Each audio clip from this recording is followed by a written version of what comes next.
జై శ్రీరామ్.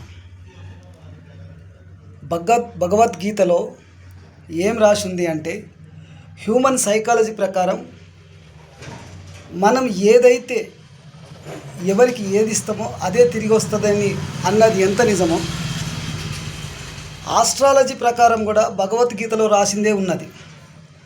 మనము ఇతరులకు ఏదైతే ఇస్తామో అదే వస్తుంది. సైన్స్ ప్రకారం కూడా మనం చేసే ఇతరులకు ఏది ఇస్తామో అదే తిరిగి వస్తుంటుంది.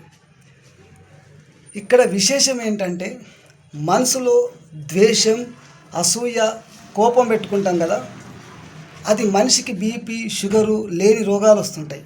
అదే మనసులో ప్రేమ, ఆప్యాయత, అనురాగం, మంచి ఎవరికైనా చేయాలన్న ఆలోచన పెట్టుకుంటాం కదా, అది శుభం జరుగుతుంది.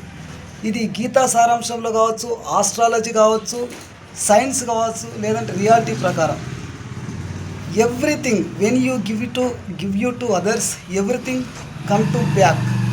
మనం ఇతరులకు ఏదైతే ఇస్తామో మనకు అదే తిరిగి వస్తుంది. ఎవరిని ద్వేషించడమో, ఎవరిని బాధించడమో, మనం ఏదైతే చేస్తామో అదే మనకు తిరిగి వస్తుంటుంది.